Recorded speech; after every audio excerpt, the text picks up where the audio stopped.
Let's go!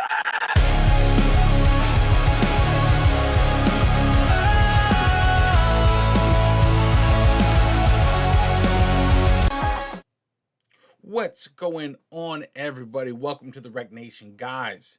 It's been far too long, guys. Listen, love you guys. You guys are the best community out here. Just been super busy with work, the 9 to 5, right? 9 to 5. But listen, you guys are not forgotten.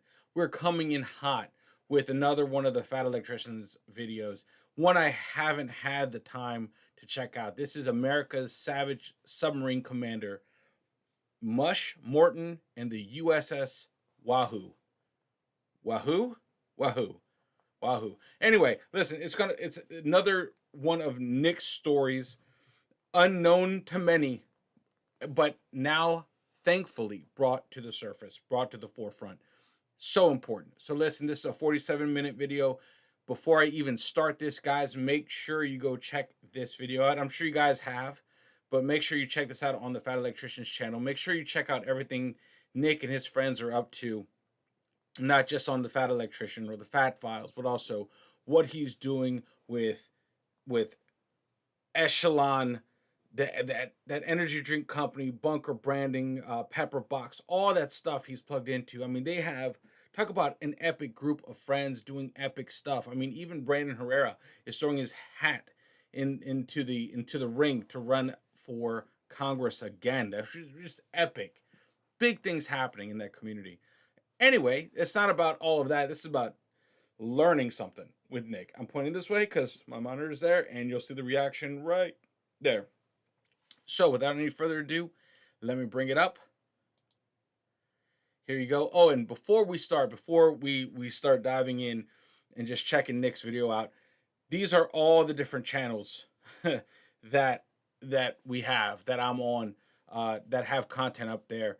Okay, just doing a little plug for myself, as well as Arius and the Nation. That one didn't make the lineup because I'm usually doing stuff on that channel anyway. But here we are, guys.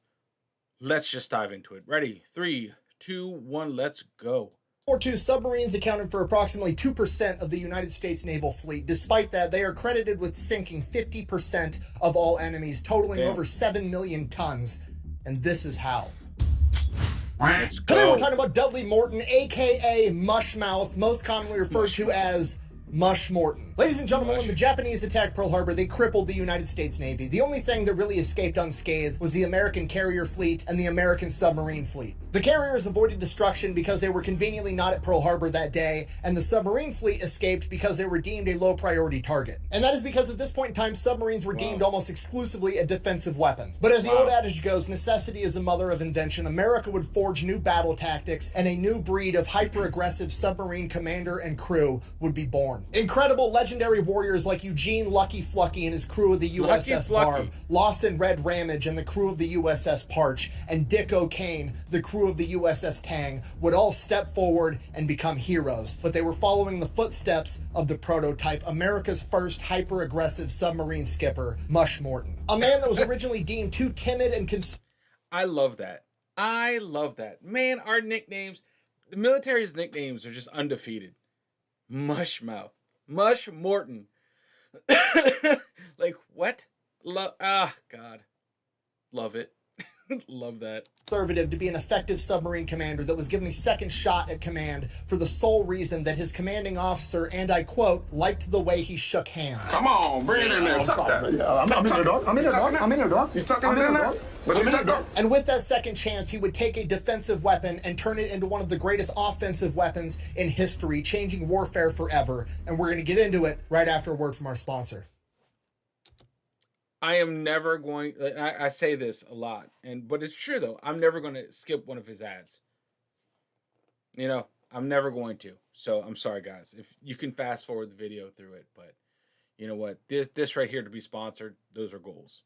Those are goals. Delete me. Why do you have an ACOG on a lever action?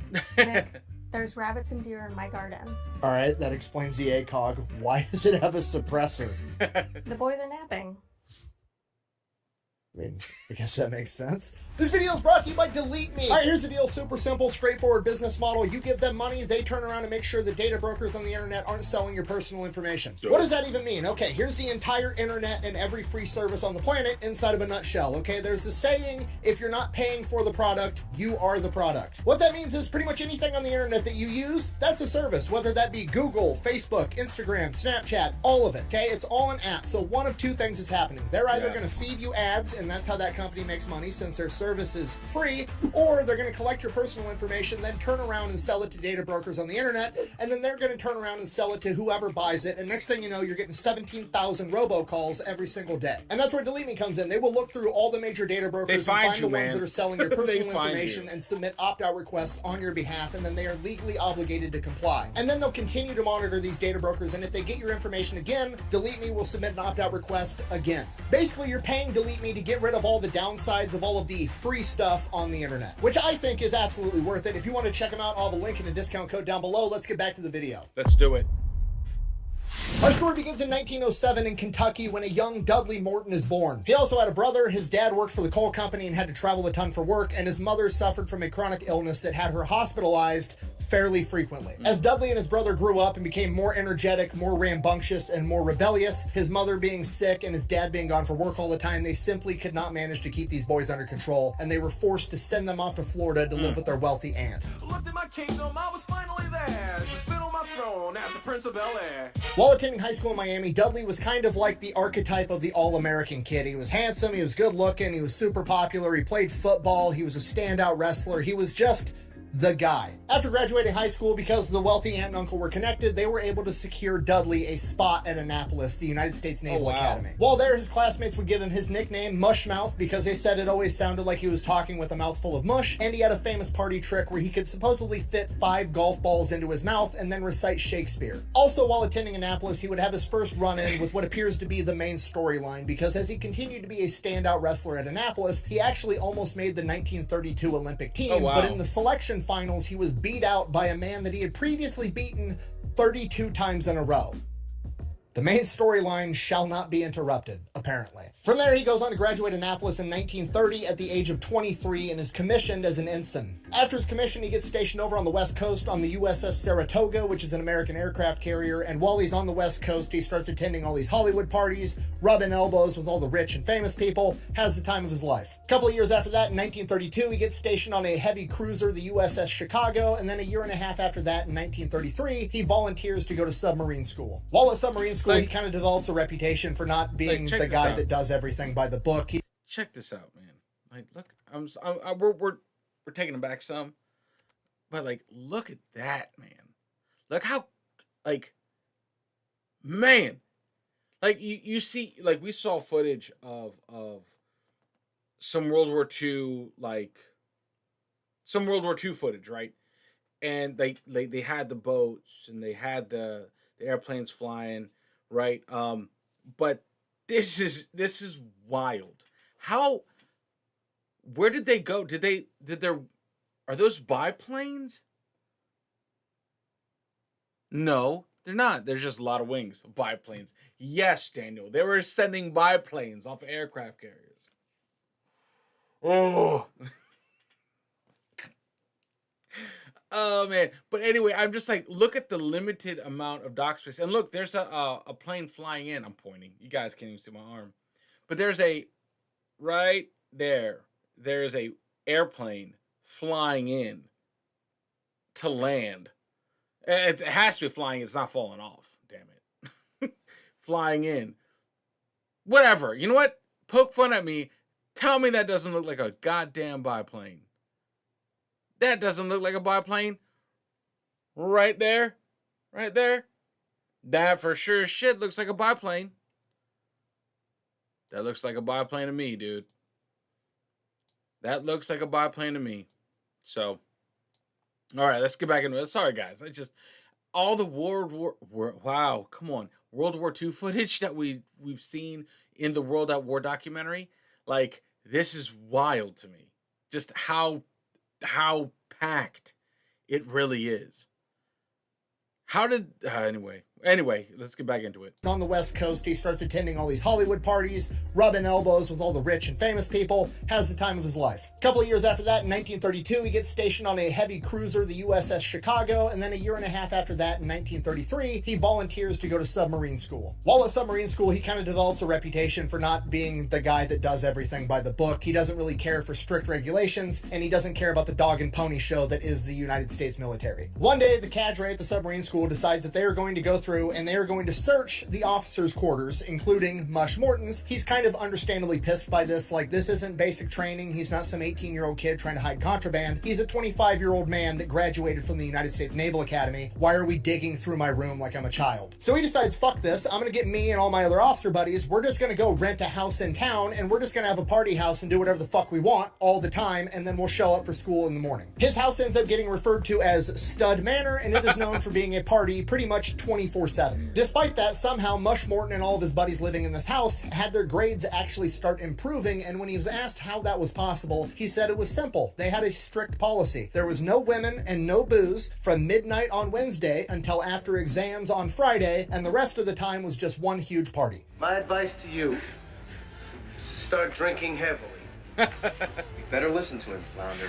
He's in pre-med. So he graduates from submarine school, ends up getting stationed on an S-37 submarine over in Manila. While he's over there, he ends up meeting an art student that's on vacation from Chicago. They end up getting married. Her name is Harriet Nelson. Then in 1939, at the age of 32, Mush Morton becomes the executive officer of the USS Fairfax, an old World War I era submarine. If you don't know, executive officer is the second in command. Okay. In addition to that, in the same year, 1939, Mush Morton and Harriet have their first kid, Douglas. Then in 1940, Mush Morton is given command of a submarine, the USS R5. It's this little tiny old sub from like 1918. Shortly after that, in 1941, Mush and Harriet would have their second child, their first daughter, Edwina. Then on December 7th, 1941, the Japanese attack Pearl Harbor, and America is now at war with Imperial Japan and Nazi Germany. Shortly after that, Mush Morton and the USS R5 get their first chance to engage the enemy. They're over in the Atlantic, and they spot a German U-boat that has been devastating American supply lines. Now, the important context here is this is a new era German U-boat. This is one of the most sophisticated submarines on the planet, and the USS R5, under the command of Mush Morton, is a tiny, shitty little submarine from 1918 that has almost no combat value, but they're being put into combat anyways, because after the attack on Pearl Harbor, the submarines are all America has. It's not the size, mate.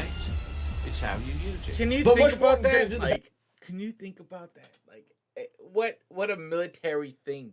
It's like, here's some antiquated ship, and you're going against the new hotness.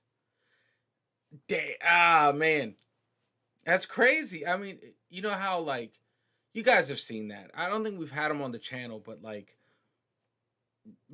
a breakdown of the military and the military's capabilities. Like, okay, they have this many submarines, but these submarines are from like, they're like the 1980s class tech on those subs, you know? And I'm just thinking, like, even then, like, that's nuts. That's nuts. Like that right there, what Germany had was like the super subs, and we had pretty much the Model T with like extra buckets just in case shit was going down. They had like the experimental sub against Germany's new hot rod, pretty much. Best he can with what he's got. So he sneaks up on the German U-boat, gets within 4,000 yards, fires 4 torpedoes. All 4 of them are misses, and he orders the sub to dive underwater to try to escape this German U-boat, because there's no way it's going to be able to engage in direct combat. Later, Mush Morton would heavily be criticized for not trying to chase down that German U-boat and sink it, but again, he's in the USS R5. He's completely outmatched and outgunned. Why would you chase down your own ass whooping? So Mush thinks he made the right decision, but a lot of the other officers are thinking maybe he's too timid, he's too conservative, maybe he's even a coward. Regardless of what those other officers think, his chain of command is like, okay, fine, fair argument. So, if you want a modern sub, we're going to give you a promotion to lieutenant commander, and then we're going to send you back off to school so you can study war tactics and actually learn how to engage the enemy. So that's exactly what he does. While he's at this school learning to be the commander of a modern sub, he hates pretty much everything they teach. They're essentially teaching these guys to use submarines as a defensive scout, right? They just want the submarine to go out there and kind of like spy on people, and if they get an opportunity to fire a torpedo where it's that's like guaranteed 100% safe, they can go ahead and fire a torpedo and then sink back down and get away. But Mush Morton is like, no, let's go take the fight to the enemy. Let's go destroy supply lines. Let's do guerrilla warfare underwater. But he also knows that nobody's going to listen to him because he's, you know, too timid and too cowardly, and that's a crazy idea, and he's throwing the entire doctrine upside down. So he just kind of bites his tongue, goes on, graduates the school. From here, he's hoping to get put in command of a new Gato or Baleo class submarine, which are the best submarines America has at the time. That's not what he gets. He gets put in charge of the USS Dolphin, which is an old rust bucket that's barely seaworthy at this point in time. It's lost its ability to shoot torpedoes. All he has for weapons is a couple of 5-inch guns on the deck, and he's basically just supposed to go out in the ocean and shoot at enemy airplanes. It's essentially a waste of time that the United States government's trying to use every single tool they have, but Mush Morton is pissed. I'm tired of this, Grandpa. That's too damn bad. This ship is basically a death trap. He knows that, and he tries to tell his chain of command he doesn't want it. And his chain of command gets super pissed at him. His direct commanding officer ends up saying, you know, with your record of cowardice, and now you're saying that this ship isn't good enough for you, I think you're being a coward again. So he fills in the paperwork to have him yanked out of submarines entirely and tries to have him reassigned to a surface ship. Obviously, Mush Morton pushes back against this, and it goes all the way up to Admiral Babe Brown, the top dude in charge of him. And he goes in, has a meeting with him, and Babe Brown decides to give him a second chance at being a submarine officer. He's not going to be a commander right away, but he's going to continue being an officer on submarines. And his reasoning was, and I quote, "I liked the way he shook hands." Love that. Slap hands. That's Maintain a nice firm grip on the hips. Hands pose. This is funny.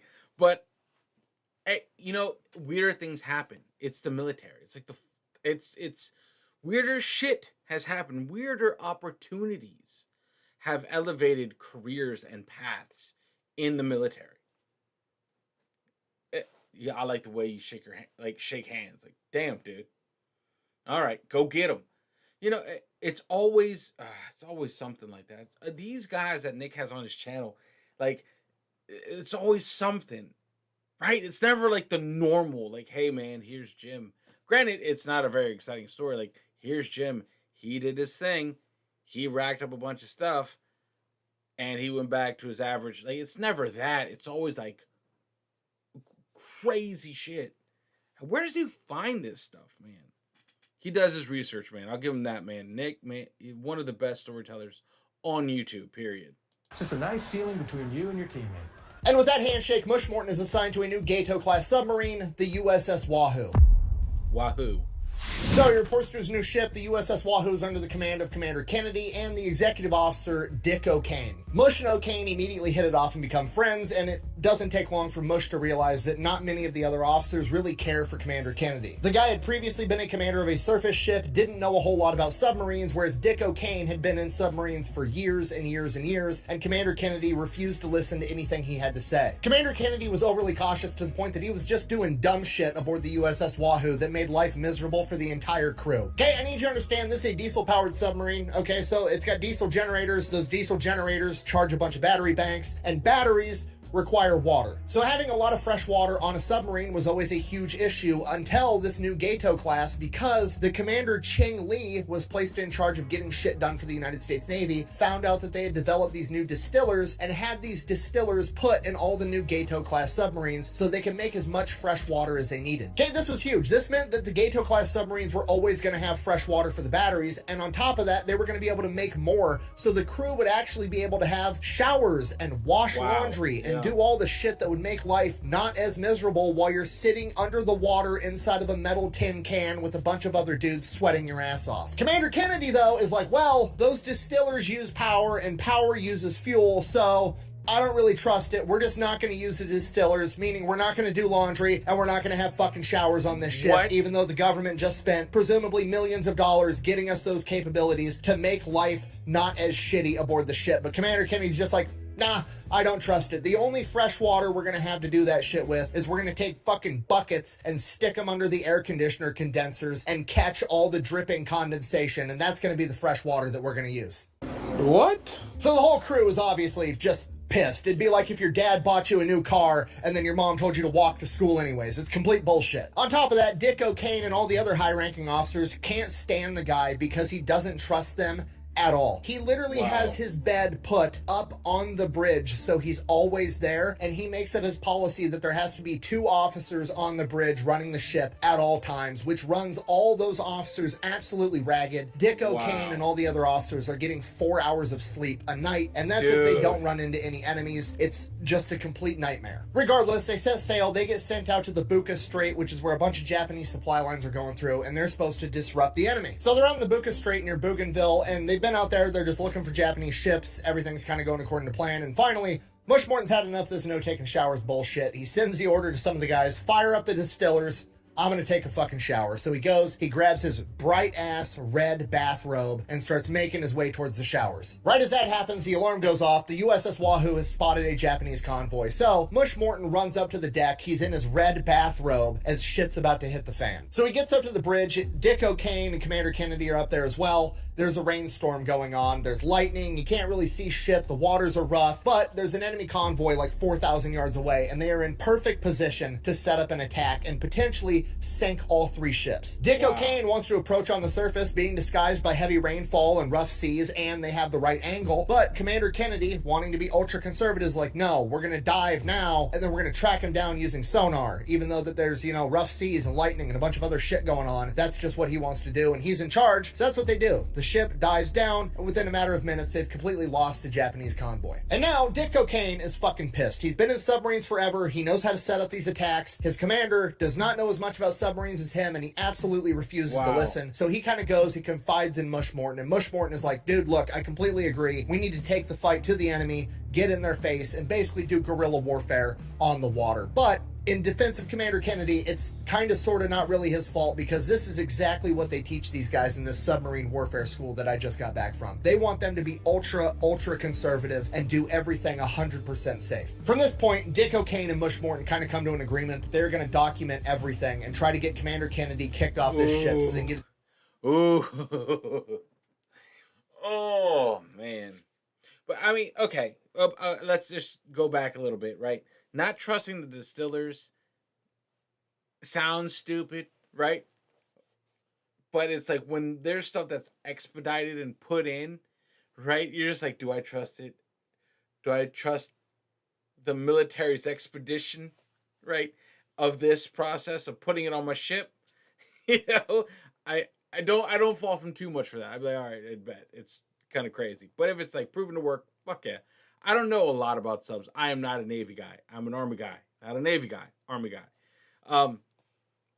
And then the training thing, right? It's like, look what it regurgitated. It's like not outside of the box thinkers, just straight up, just doctrine regurgitators. Like no one's writing new. You got to have people out there on the cusp, on the brink, on the fringe, rewriting some tactics, because yes, some will fail, but some will win and prove effective, very effective, and you have to document that to increase your knowledge, your approaches on certain things. That's just how it is. It's just how it is. Anyway, sorry. It's hard not to get on your soapboxes sometimes, you know, especially when it comes to like naval stories. I try to just shut up, and I'm like in class, I'm learning. Nick is my history teacher for 99.99999% of these reactions we have, because I've never heard of this stuff. But especially the Navy stuff, I was like, that's out of my depth. I don't understand. I understand how the military machine works and is dysfunctional. You know, at the same time, I get that, but yeah. New commander that'll actually listen and actually get them in the fight. Like a week later, December 7th, 1942, they come up on another Japanese convoy, and again, Commander Kennedy kind of gets panicked, doesn't want to approach on the surface, orders the ship to dive. They lose the target again. The next morning, they spot another convoy, 3 Japanese ships. Again, Kennedy gives the command to dive and goes underwater, but they're still going to launch torpedoes at this convoy from underwater. Maybe it'll work out. But the problem is, Commander Kennedy doesn't trust any of his other officers, even though they're more experienced than him. So he's trying to man the periscope, man the sonar, oversee all the targeting data, and be a one-man show. He just refuses to delegate and trust the dudes around him. So they've got the enemy in their crosshairs, essentially, and everybody's just kind of standing on the deck watching Commander Kennedy run around like a chicken with his head cut off, trying to do everything by himself, and they're like, he's gonna fuck it up again. He's gonna miss it. We're never gonna do anything in this war. We're just gonna sit here and watch this guy fuck up everything the entire time. But Commander Kennedy actually kind of pulls it off. He gets the targeting data on one of the freighters, fires 4 torpedoes, 3 of them hit the freighter, huge explosion, sets the whole thing on fire. At this point, everybody on the deck is shocked, like, holy shit, we actually fucking did something. At this point, Dick O'Kane is like, okay, fucking grab the next ship. There's 3 of them, let's fire at the next one. And Commander Kennedy's like, no, dive deeper. And then they just kind of sit there, let the destroyer come, drop depth charges, trying to take him out. Now the whole submarine's getting fucking rocked. They're not fighting back, and it's just like, okay, well, at least he did something, I guess. They survived the depth charges from the destroyer. Dick O'Kane and Mush Morton are like, okay, cool, let's fucking set up another run and go sink another one of the ships, and then maybe we can take out this entire convoy. And he's like, nope, that's too risky, let's fucking leave. So they dip out. A couple days later, they come up on another Japanese ship. Commander Kennedy opts to dive and sneak up to it underwater. Whatever, I guess. So they sneak up on this ship, they get right on top of it, they're ready to fire torpedoes and sink this fucking thing, and Commander Kennedy's like, nope, we're not going to fire torpedoes. Everybody's completely shocked, like it's just in the crosshairs. All he has to do is say fire, torpedoes away, and they're going to sink this fucking ship. And he's like, no, technically we're in another submarine's AO, so I don't want to, like, take one of their kills, which is completely fucking ridiculous. Oh my god. We won't tell anybody. What difference does it make? We have a perfect shot. Just let us take it. At this point, Dick O'Kane is fucking furious, and Mush Morton can tell that Dick O'Kane is actually about to go punch the skipper, have mutiny, and try to take over the ship. And Mush Morton just kind of like gives him the signal, like, just fucking calm down. We'll take care of this. I got it. So Dick O'Kane chills for a minute, and they just keep going forward. From here, they go back, they make port, they do the whole mission debrief, the whole 9 yards. Commander Kennedy goes into his boss and is like, things went good, we went out, we sunk a ship, it was good war patrol, huge success, great job. Then he leaves, and then Dick O'Kane and Mush Morton go into his office, and they're like, how do you guys think it went? They're like, yeah, we sunk a ship, we could have sank fucking 10 ships. When asked directly by the Admiral what he thought of Commander Kennedy, Mush Morton responded, and I quote, this man is a yellow-bellied son of a bitch and should be relieved of command. The entire room goes silent. Commander Kennedy gets relieved of command, and now Mush Morton is the commander of the USS Wahoo at 34 years old. Also, while this is going on, Mush Morton and the rest of the crew are catching up on all the news that's been going on while they've been off on this war patrol, and they're finding out about all the atrocities the Japanese are committing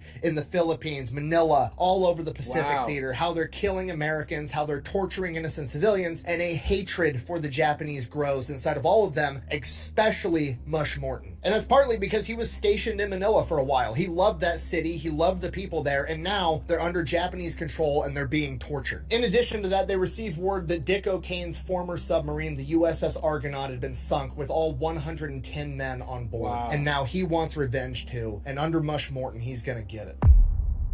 Hell yeah. So Mush Morton immediately gets to work getting his crew and the submarine ready for battle. He goes in, has the commander's bed taken off the deck, clears up way more room on deck for everything else that actually needs to fucking be there. He takes the captain's mass book, that little book that the previous Commander Kennedy was writing down every little transgression a sailor did so he could punish them later and didn't forget, throws that shit in the trash, has pin-up posters of hot women put all over the submarine, and has a placard put inside of each bay that says, shoot the sons of bitches. He tells his entire crew, you're not calling me Commander Morton, you're calling me Mush or Dudley. We're leaving rank at the dock. As they're getting ready to set sail, Mush addresses the entire crew. He gives a speech and he basically tells them, look, every trail of smoke, every hit on the sonar, we are going to investigate, and if it is a Japanese ship, we are going to engage and destroy them. This is going to be like no other submarine run that has ever been done, and it's going to be dangerous, and for that reason, I do not want to take anybody that's not a volunteer with me.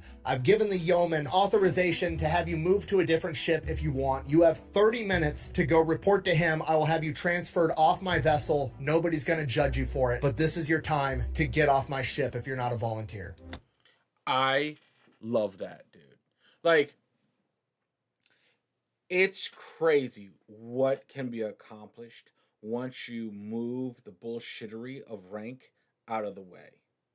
When we're just people, we're just a fucking team, right? Where I don't have to, like, stand at parade rest when I talk to you and I have to worry about, like, where we're just, hey man, we have a mission. We have a mission. The mission is not, priority is not your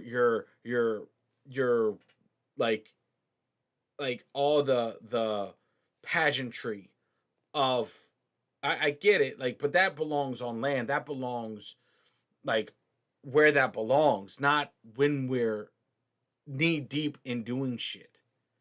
And you get so much respect from doing that. Like, hey man, we're in this together. We're fucking in this together. You just call me dude, mush, and I'll call you when we have some fucking ships to sink. I'm there for it. I'm there for it, man. Because it's like, when you sink, I just imagine, like, that's just attaining an objective collectively as a team. Like, you sink a ship, it's like the whole ship is like, fuck yeah, man, we did it. We're making a difference. And I totally forgot, like, that's kind of what it was in these submarines, right? You're so unplugged from literally everything else because of what you're doing. So when you get back on shore, I bet it's like a flood of just, this is what you missed. Holy shit, that must be insane. You know, because I'm assuming, like, they still had communication. I don't know, was it just too new? Not communication, guys. You know what I mean? Like I just don't know how the subs communicated with each other at that time. Was it new? Like, did they pull up next to each other? Like, hey, bro. Like, I don't know how that worked. So just radio silence, radio frequencies when they surfaced. But I don't think submarines would do that, because their whole thing is to be secretive and off radar. So I will help you bear this burden. yes. You have my sword. And you have my bow. And my axe. Nobody leaves. Everybody's fucking pumped. Hell yeah. It's game time. January 16th, 1943, the USS Wahoo departs from Australia on its third war patrol and the first war patrol under Mush Morton. As soon as they get underway, Mush Morton continues to change absolutely everything. He does something that is unprecedented. He informs Dick O'Kane, his XO, that he is going to be the one manning the periscope. Okay, that doesn't seem like a big deal. It's a huge deal. Nobody fucking does that. The periscope belongs to the captain of the ship, okay? Nobody touches it except for him. He's the guy looking through the periscope. He's the guy making the decisions. But Mush Morton has a different idea. He wants to be the one sitting back, taking in all of the information. He wants somebody manning the periscope, reporting back to him. He wants the sonar guys reporting back to him. He wants the targeting guys reporting back to him, getting all the information and making the decision. He is essentially going to be the computer, not the sensing objects. This is what is going to allow Mush Morton to focus on the overall big picture of the complete battlefield and not get tunnel vision inside the tiny viewpoint of the periscope. And again, it still kind of seems like, okay, that's not that big of a deal, but to all the officers involved, this shows an unprecedented, never before seen amount of trust that Mush Morton is putting in the officers beneath him. And it is a level of the ability to delegate that nobody has ever seen before. Wow. Now, the mission that the USS Wahoo's been sent on is a reconnaissance mission. You got to realize the chain of command probably didn't want to give Mush Morton some big, dangerous mission on his first go. They're going to give him something easy. Go do some recon, you know, establish yourself as a leader, get some experience under your belt, and then we'll send you out to go do some dangerous stuff. But as Mush Morton said, if we see an enemy, we're going to sink an enemy. He's out to set a tone, not to spy on people. So he is sent out to a place called Wewak Harbor off the coast of New Guinea. This area is deep inside of Japanese-held territory. They have airstrips, harbors, supply lines. It is a Japanese hub in the Pacific at this point in time. And because of that, they haven't been able to get a lot of aerial reconnaissance or any reconnaissance at all. So they don't even have a good layout of the geography. And that's what the USS Wahoo is supposed to be doing. On their way there, a member of the crew comes up to, you know, the XO and the commanding officer, Mush Morton, and is like, sir, this is going to sound dumb, but I think I have something that might help us. This crew member, while they were in Australia on leave, had went out and purchased a children's geography book, like an atlas, and he was going to take it back home and give it to his kids as a souvenir. And inside of this atlas, there was pretty detailed maps of Wewak Harbor. And they were actually, like, significantly better, more detailed, and showed islands that the U.S. military maps didn't even have on them. So now, Mush Morton finds a guy in his crew that was an amateur photographer that has some experience with this type of stuff and gets him to be able to project the two maps over each other and get them to scale, and recreates a new, more detailed, more accurate map of Wewak Harbor. And just like that, mission accomplished. That was the whole objective that they were being sent out to go do, and they're already done. Side quest, let's go fuck shit up. January 24th, 1943, the USS Wahoo sails straight into Wewak Harbor, gets within 30 miles of a Japanese airstrip, on the surface traveling 20 knots. They're not even submerged. Now, to the crew, this seems crazy. Like, okay, we had Commander Kennedy that was way too conservative, and now this guy's a complete 180, and he's being a little bit reckless. But Mush Morton realizes that the water here is so shallow, they're only going to be able to dive to 90 feet. So even if they were submerged and an aircraft flies over, they're still going to be able to see the submarine under the water. So there's no point in traveling at 3 knots when you could be traveling at 20 knots if you're visible either way. So if you can't be sneaky, you might as well be fast. So they're hauling ass on the surface through Wewak Harbor, and they come up on a Japanese destroyer. It's like 4,000 yards away. They look at Commander Mush Morton and is like, "Sir, you want us to shoot some torpedoes at it?" And he's like, "Absolutely, but let's get right on top of it first." They look at him like he's absolutely crazy, and they're like, "What? They're Japanese. They're never going to expect an American submarine to be inside their own harbor this close to take a shot." To which his crew responds, "Yeah, I wouldn't expect us to do that either." So they sneak up within 1,700 yards, at which point Dick O'Kane is looking at Mush Morton like, "Bro, are we going to fucking take this shot or not?" It's a bullseye at this point. And Mush Morton says his new catchphrase, "Anytime, Dick." They fire 3 torpedoes, 3 hits, break the back of the Japanese destroyer, sink it instant. Mush Morton then immediately orders a dive. They dive down to 90 feet, slip out of enemy-held territory. 12 hours later, they resurface. Morton cracks open the massive store of booze that he had loaded onto the ship, and they have a party. Then 2 days later, on January 26th, they see smoke on the horizon. Better go investigate what's going on there. So they chase them down. They see a Japanese ship. They dive to periscope depth. They start maneuvering into position, and it's actually 3 Japanese ships in a convoy. It's 2 Japanese freighters and a large transport called the Boyo Maru with no escort. This is a perfect target. Dick O'Kane gets lined up on the first freighter. Mush Morton hits him with the "Anytime, Dick." They fire 2 torpedoes, immediately pivot, fire 2 more torpedoes at the other freighter. The first freighter gets hit with both torpedoes, starts sinking immediately. The second freighter gets hit with 1 torpedo. The other torpedo misses. Now, with the second freighter only hit with 1 torpedo, it's not enough to actually sink this ship, but it slows it down. But the freighter does something unexpected. It turns directly towards the USS Wahoo. It's going to try to ram the sub and cut it in half. Mush Morton doesn't panic. He just grins and says, and I quote, "Shoot that son of a bitch down the throat." Okay, this is unprecedented, because a down the throat shot is when you're shooting straight on at a ship. Okay, the ships are arched in the water like this. You have to hit a dead ass bullseye, because if you don't hit it right at the front, it's going to glance off the side and the torpedo's not going to explode and hurt the ship. So this is a low probability maneuver, but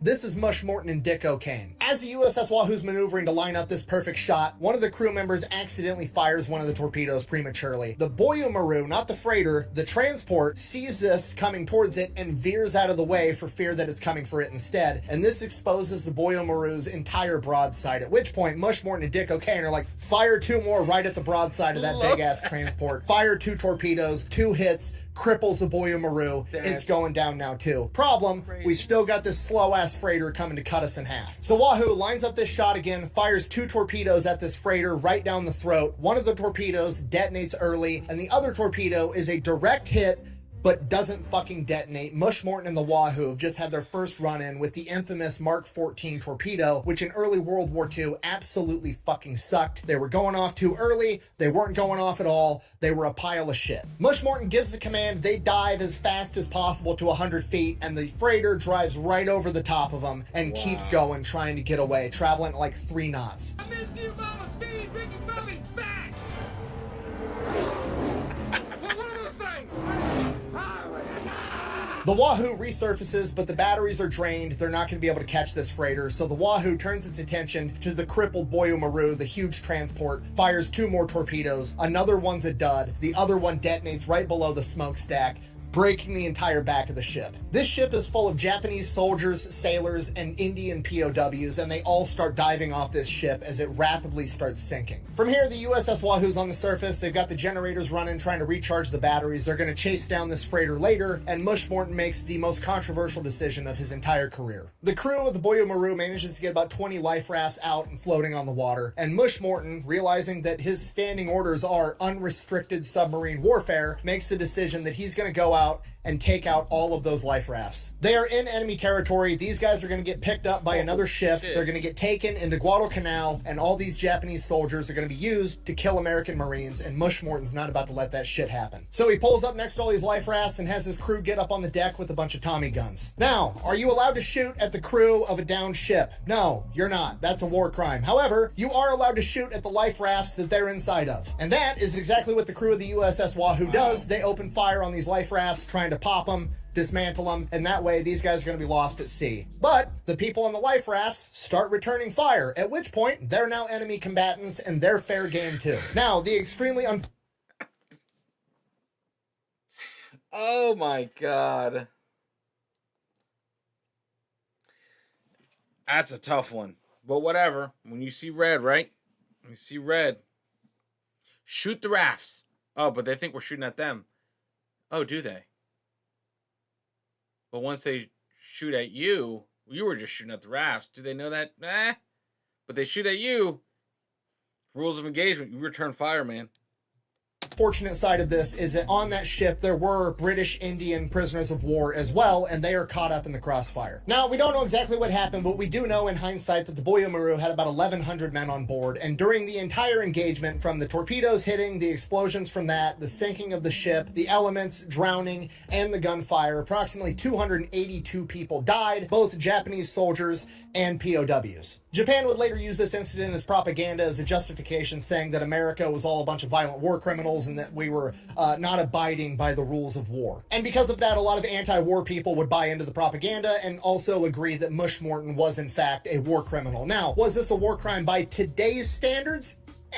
Maybe. Was it a war crime by World War II standards? Absolutely not. Not even fucking close. And you know what? Even if it was, guess what else is a war crime? Attacking Pearl Harbor, okay? Don't start none. There won't be none. Talk shit, get hit. Okay? And that absolutely sucks. I'm not trying to sugarcoat it. I'm not trying to be insensitive, but that's just the way the cookie crumbles, okay? In war, sometimes good men have to do bad things to bad men to keep those bad men from doing bad things to good people, and that's just fucking how it goes. War sucks. After the crew of the Wahoos finishes shooting at everybody that was shooting at them and destroying the life rafts, they've got enough energy in the batteries, they start chasing down this last ship. And by the time they catch up to it, another freighter has caught up to it, trying to help this one out, and now they have two targets again. Problem, the USS Wahoo only has 4 torpedoes left, so they line up the shots, they fire 2 at one freighter, 2 at another, end up breaking the backs and sinking both of them. At this point, the USS Wahoo is out of torpedoes. They are out of ammunition, only 23 days into this war patrol, when the average war patrol lasts like 70 days. So they're out here kicking ass. They have no other option but to head back towards Pearl Harbor. On their way there, they run across another Japanese convoy with no escort. What he said. What he said. Now, you gotta realize at this point, this is the most successful war patrol in American history, all right? They went out, they sank 5 ships in 23 days, and they're out of ammo. Might as well put a cherry on top, right? So he comes up with a plan. They're gonna rush into this convoy, force them to scatter. He's gonna pick off the slowest one, and they're just gonna track it down and fire the 5-inch deck guns at it till they sink that one too, trying to make their total 6 ships in one war patrol. And the plan starts to work. They go in, convoy breaks up just like Mush Morton thought it would. He picks off the slowest one, starts chasing them down, firing the 5-inch guns. He's gonna sink this ship with the 5-inch guns. And then 10 minutes into firing with the 5-inch guns on this ship, a Japanese destroyer shows up, and they have no way of fighting a Japanese destroyer at this point, so they are forced to submerge and run. So they head back to Pearl. They sail into the harbor on February 7th, 1943 with a gigantic broom on top of the ship near the flag, symbolizing a clean sweep. They had sunk, or they believe they had sunk, every Japanese ship that they came across. crossed. Okay, this is huge. This is unprecedented. At this point in time, 1943, it's early in the war. America in the Pacific has just taken L after L, ass whooping after ass whooping. There's been no good news coming out of the Pacific. And then here comes the USS Wahoo sailing in, symbolizing a clean sweep with the most successful submarine war patrol of all time. Despite the fact that the submarines are literally called the Silent Service and we don't usually talk about them, they are basically forced to push this out as headline news for propaganda purposes to show that the Americans are doing something on the Pacific Front. And because of this, Mush Morton and the USS Wahoo become famous almost overnight. Mush Morton and the crew are actually allowed to give interviews to the journalists and take pictures of the USS Wahoo, which is absolutely unprecedented for submarines at this point in time or in general. On top of that, Mush Morton gets awarded the U.S. Navy Cross and the Army Distinguished Service Cross, both of which are the second highest award in each branch, seconded only to the Medal of Honor. And the USS Wahoo receives a Presidential Unit Citation. Wow. From here, the crew gets a little bit of R&R. They get the ship refitted, reloaded, and they are back out on the sea on February 23rd, ready to kick ass. And Mush Morton now, he feels vindicated. He knows that his tactics are working. That was the best submarine run they've ever had, and it came from him being hyper-aggressive, so he's going to get even more aggressive. From here, he designates commando squads, basically boarding parties, the dudes that are going to board enemy ships with guns and take shit over if it comes to that, with his tactic of being hyper-aggressive. Now, he never actually gets to use these commando squads, but A, it highlights how aggressive he's willing to be, and B, this also sets the groundwork and the framework for other commanding officers to do the same, like Eugene Lucky Flucky and the crew of the USS Barb, when their commando squad became the only Americans during World War II to set foot on mainland Japan when they placed an IED on train tracks and blew up a fucking train. Not only that, but Mush's mission is to sail into the Yellow Sea. He is going to be the first submarine commander to do this during World War II. The Yellow Sea is exceptionally dangerous because the average depth is only 120 feet, meaning that the submarine is not going to have much luck diving deep trying to avoid depth charges if it comes to that. But it is absolutely full of Japanese ships for that exact reason. So they make their way into the Yellow Sea, and on March 19th, 1943, they detect a freighter, and Mush Morton was given a couple of a new type of torpedo that's not loaded with TNT. It's loaded with something called Torpex that is apparently 50% more effective than TRT, and it's time to try one out. So they chase this freighter down, line up the shot, and Mush Morton orders firing only one torpedo, trying to conserve as much ammo as possible. One torpedo takes off, hits the target, detonates, sinks the ship in a matter of minutes. About an hour later, they pick up another ship on radar. They chase it down, they sneak up on it, they fire two torpedoes, not Torpex, just the regular TNT ones. One hits, detonates, blows a hole in the ship, but not enough to sink it. Second one hits, fucking dud again. These goddamn Mark 14 torpedoes are pissing Mush Morton off. They circle back around, they fire two more torpedoes, another dud, and the other one veers off course. At this point, they spot the USS Wahoo, start firing shells at it. They are forced to submerge and retreat. These torpedoes are becoming the bane of Mush Morton's existence. He just wants shit to work. Later that day, they spot another freighter, sneak up on it, fire three torpedoes, sink that one in a matter of minutes too. Then that night they spot another freighter, and this one is huge. It is 6,500 tons, the Nido Maru. They sneak up on it, fire torpedoes, sink it in 3 minutes flat. Later that night they find another freighter filled with coal for the Japanese war effort, sneak up within 1,000 yards of it, fire a single TNT torpedo, blow that one up as well, bringing their total to guaranteed 4, potentially 5 ships in a single day. Very next morning, March 24th, they come up on another freighter. They fire 3 torpedoes. 2 of them are duds. 1 veers off course. They swing the sub around. Mush Morton's pissed. These torpedoes aren't working. Fires 2 more torpedoes from the after tubes. One of them hits, dud, and then by this point the ship is already aware and they evade the 5th torpedo. By this point the ship starts firing on the USS Wahoo. They are forced to dive and evade it. They track it for a little while. Then once they think they're gone, they resurface, chase it back down again. They fire 3 more torpedoes. One of them is good and it hits and it blows up, breaks the back of this ship, sinks it in a matter of minutes. A couple hours later, they're in an area where their radar is being jammed, but they're just operating off a periscope and lookouts, and they end up spotting a Japanese ship off in the distance. They chase it down, fire 2 torpedoes. Both of them prematurely detonate. Now at this point, the USS Wahoo only has 2 torpedoes left, at which point Mush Morton doesn't want to waste them if he doesn't have to on this ship, so he kind of looks over at Dick O'Kane on the periscope and is like, hey Dick, did they got any guns on the deck of that ship? And Dick's like, not a single one, at which point Mush Morton's kind of like, Drive by!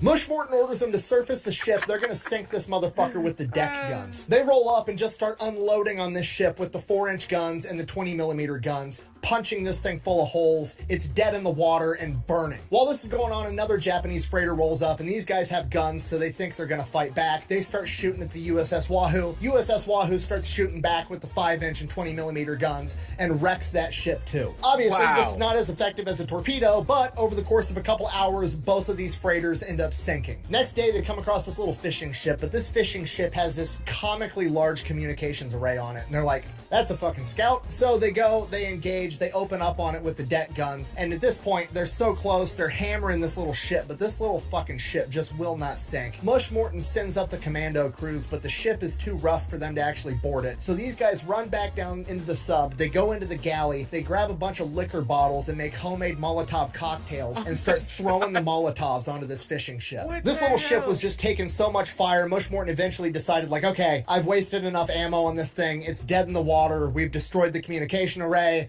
we're just gonna move on. 3 days later, they come across 2 more little ships, they open up with gunfire, they spend over 500 rounds on these 2 little boats, and they just won't sink, but they're dead in the water and they're burning, so they move on again. That night, they're almost out of ammo for the deck guns, they've only got 2 torpedoes left, and they're figuring, okay, we're probably just gonna head back to Pearl Harbor, get some more ammunition, and then at 3 o'clock in the morning, they pick up a freighter on the radar, they track it till dawn. That morning, they line up their shot, fire their last 2 torpedoes, and sink that ship too. From here, they make their way back to port, they signal to Pearl Harbor their tally that they have wrecked or sank 9 enemy vessels, to which Pearl Harbor replies, congratulations, the Japanese think that there is an entire wolf pack operating in the Yellow Sea. If you don't know, that means that the USS Wahoo just fucked up so many enemy ships that the Japanese think that there's an entire fleet of submarines operating in the Yellow Sea, not just Mush Morton and the USS Wahoo.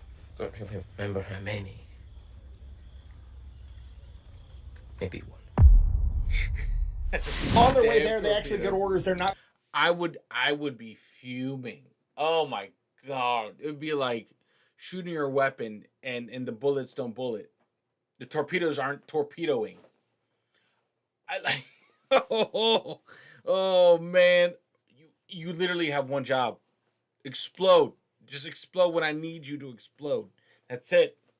Like I'm getting out there. I'm positioning the shots. I'm ready. I'm about to dunk it, man. Oh man, that's the military, man. That's the military.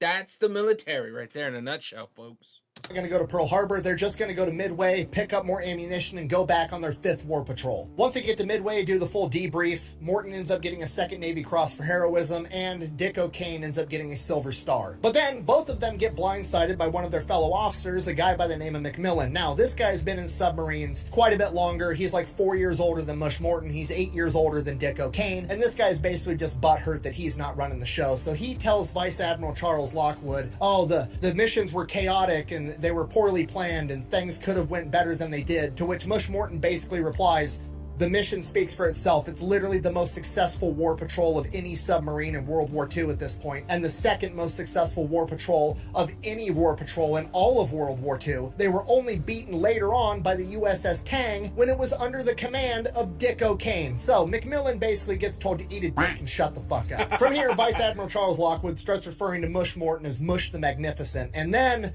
Mush Morton kind of starts pissing off a lot of other officers. One, he's getting a bunch of press coverage. Everybody's getting jealous. The spotlight's on him. The highest guy up in submarines, Lockwood, absolutely loves him. And then on top of it, Mush Morton writes a scathing letter about how ineffective these torpedoes are and how it needs to get fixed. And at this point in time, you got to realize the United States Naval Committee in charge of like the armament of ships basically has come out and said, no, there's nothing wrong with the Mark 14 torpedo. You guys just aren't good at using them, which is complete bullshit.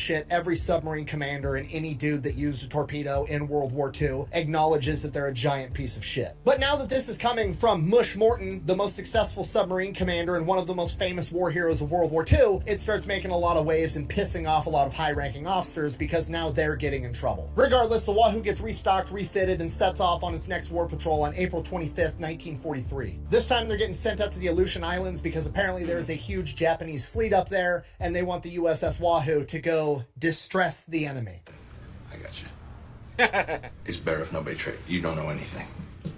What are you talking about? I'll take care of it. So they make their way up there. They identify a Japanese airstrip. Dick O'Kane, going full gung-ho, says we should start shelling this thing with the deck guns. But Mush Morton declines the offer because they're there to sink enemy ships, not announce their presence by firing shells onto an airfield. So they forego that idea. Fast forward to May 4th, they finally come across an enemy ship, and it is an auxiliary seaplane tender with a plane on top of it. Perfectly valid target. So they sneak up on it. Mush Morton gives the order. Anytime Dick fires 3 torpedoes. One of them hits, the other 2 hit, but they're duds. God damn it! The ship's damaged, but not enough to sink it. They start firing rounds in every direction, throwing depth charges everywhere. They don't even know where the Wahoo is, and they start trying to make their getaway. At this point in time, it's broad daylight. If they want to be able to take this thing out, they're going to have to surface and engage it, and it's not worth the risk. This thing's going to be able to fight back too well, and they decide that they're just going to stay submerged and slip away and let this one go. And at this point, Mush Morton, Dick O'Kane, everybody involved is just absolutely furious with these dud torpedoes. So from here, they head south. The weather warms up a little bit, and suddenly there's enemy ships all over the place. From here, they pick 2 freighters that seemingly don't have any sizable escort. They sneak up on them. They realize that the smaller of the 2 freighters is armed, and it is the escort for the other freighter. Despite that, they decide they're going to attack anyways. They open up by firing 6 torpedoes, 3 at each ship. 1 torpedo out of the 6 ends up connecting and actually detonating like it's supposed to, breaks the back of the regular freighter. It starts sinking, and the small escort freighter starts charging the USS Wahoo. Mush orders the emergency dive. They dive down, and the small escort drives right over the top of them, starts dropping depth charges, but they're too deep to actually affect the submarine. They make it out okay. At this point, the crew's starting to get discouraged. Mush Morton's getting pissed. He's got a reputation to uphold. Every time he fires a torpedo, 75% of the time, it's a dud. So at this point, Mush Morton greenlights the idea. They're going to take apart the torpedoes. They're going to throw out the magnetic detonator, and they're just going to set these things to detonate on impact. From here, Mush Morton gives the crew a speech. I'm paraphrasing, but he essentially says, that's it. We're done sneaking around. We're going to get right up close to these guys and punch them in the goddamn teeth with these torpedoes set to impact. Yeah. Now the crew's getting fired up. They think they fixed the torpedo issue. Captain's not giving up. They're not giving up either. Sure enough, the next morning they spot 2 ships, 1 big-ass oil tanker and a freighter. They go to engage. They fire 6 torpedoes, 3 at each. The 3 fired at the tanker all detonate, blow this thing up, sink it in like under a minute. Out of the other 3, 1 hits, 1 detonates, but it snaps the spine, and that one sinks too. Both ships sink before the crew members can get out to take a picture. Bad news, they've got all kinds of shit popping up on the radar now. There's apparently a bunch of Japanese ships in the area, so they dive down as deep as they can to 300 feet and just try to wait it out. Now they know the Wahoo's in the area and they're willing to fight about it, so Morton has to change up his tactics, be a little bit more conservative. He's going to stay submerged during the day. He's only going to operate above the waterline during the night. At this point, they're running out of torpedoes, but they're trying to make the best of it. Then about a week later, on May 12th, they come across 2 more Japanese ships. They go ahead, they line up their shot. Mush Morton gives the order. Anytime Dick, they fire 4 torpedoes, 2 at each. First set of torpedoes both hit their target, but one of them's a dud. So that ship's injured. The second set fired at the other ship are both either misses or duds again. At this point, Mush Morton's pissed. He orders them to surface the ship. He's going to drive this torpedo right down this ship's throat. They line up their next shot above the ground. This is going to fix any depth issues, any targeting issues. They're going to fire this torpedo, sink this ship, and end this war patrol the right way. They fire the torpedo, direct hit. It's a fucking dud. Mush Morton orders the gun crews to go up. They're going to finish this ship off with the 4-inch guns and the 20 millimeters. As soon as they open the hatch, that other ship starts firing on the USS Wahoo, and Mush Morton makes the decision that that ship is not worth a single member of his crew. He orders them back in, and they dive down. At this point, all they can do is head back to port. That's exactly what they do. They sail into Pearl Harbor. They do not fly the broom this time. This was not a clean sweep. Mush Morton is absolutely pissed off with their performance, but Charles Lockwood, the commander, is actually pretty happy with it. By the metrics of all the other submarines that are going out right now, this is still a very successful war patrol, but Mush Morton's standards for him and his crew are just that much higher that he's not happy with it at all. Despite that, Mush Morton is issued... That's what you want, man. That's what you want. It's like, hey, man, we set this tone. You know, like, especially your crew. It's like, man, you know, even though it wasn't a good haul, right? You still did phenomenal, but you're just bad beat. The equipment you were using was subpar. Dad jokes. Another Navy Cross, and Dick O'Kane is given another Silver Star. Dick O'Kane is also promoted, and he is going to go get a submarine of his own, and he is going to be the commander of the new submarine, the USS Tang. So Mush Morton gets his new XO. downfall. August No. 1943, the Wahoo sails into the Japanese Sea. Mush Morton wants to implement a new tactic. He wants to open up by firing only one torpedo at a time, as opposed to the standard volley of preferably 3, but at a minimum 2. He thinks that this is going to help him conserve ammo and sink more ships per war patrol. And the plan almost immediately proves to be a tremendous failure, not because necessarily it's a bad idea, but because the torpedoes fucking suck. Every time he fires a torpedo, it's either a miss or a dud, and he only fired one. After attempting to engage multiple ships and all the torpedoes being failures, he radios back to Pearl Harbor. Pearl Harbor tells him to come back. They end up offloading a bunch of the torpedoes for testing, and Charles Lockwood criticizes his technique, says you need to be firing at least 2, preferably 3 torpedoes, and then he loads the USS Wahoo with the new Mark 18 torpedo that's supposed to be more reliable. And with that, on September 9th, 1943, they take back off into the Sea of Japan, straight into the heart of enemy-held territory on an extremely dangerous mission. We don't know exactly what happened, but by October 5th, 1943, they would signal to Pearl that they had sank 3 ships in the La Perouse Strait. The La Perouse Strait at this time is an extremely dangerous area, heavily fortified by the Japanese, connecting the Japanese Sea to the Sea of Okhotsk. And unfortunately, that transmission on October 5th was the last transmission that the USS Wahoo ever sent. Oh, man. The USS Wahoo was supposed to send another check-in transmission on October 26th, but it never came. With that, Charles Lockwood dispatched planes and ships to check return routes, hoping to find the USS Wahoo disabled but still floating. But they never did. On November 9th, Admiral Lockwood was forced to make the announcement that Wahoo was a month late to its report time and presumed to be lost at sea with all hands. The USS Wahoo remained lost at sea until its wreckage was discovered in 2006. Wow. After examining the wreckage and comparing it to Japanese reports from that point in the war, it was determined that the USS Wahoo had sustained some type of mechanical failure or damage before the battle had actually begun, and it was leaking oil, and a Japanese plane managed to spot the oil leak, leading it directly to the silhouette of the submarine under the water. It took 60 depth charges and 40 bombs to sink the USS Wahoo and send it on its eternal patrol. Vice Admiral Lockwood blamed himself. He later wrote that he didn't think the Japanese were smart enough to catch Mush Morton and the USS Wahoo. Both Lockwood and Dick O'Kane spent the rest of their careers advocating that Mush Morton should be posthumously awarded the Medal of Honor. Unfortunately, due to the partially successful propaganda painting him as a war criminal, as well as him pissing off a bunch of high-ranking officers over his dissatisfaction with the torpedoes, that would never come to fruition. Dick O'Kane would go on to become the most successful submarine commander in U.S. history and the only man to outperform Mush Morton in a single war patrol. And he credited much of that success to everything he had learned under the command of Mush Morton, the man and the crew that rewrote the book on submarine warfare. Thanks for watching. Best way to support the channel is go buy some merch over at thefatelectrician.com. Quack bang out. Man, that's nuts. It's okay. American submariners don't die. They just stay on patrol. I'm not crying. This office is infected with onion cutting ninjas. Facts. Man, that's how it is, man. That's how it is, you know? It's damn. Well, look, guys. Let me just say this. That was phenomenal. And it just sucks that like your gear's fucked. Like that, it just, oh man. Had the torpedoes been non-malfunctioning, had they gone well, had everything hit when it was shot, it could have just sent a different, it would have put the Wahoo on a different trajectory, right? Oh, it's unfortunate, man. It's like you can't win a battle, especially when that battle is against the gear you're in.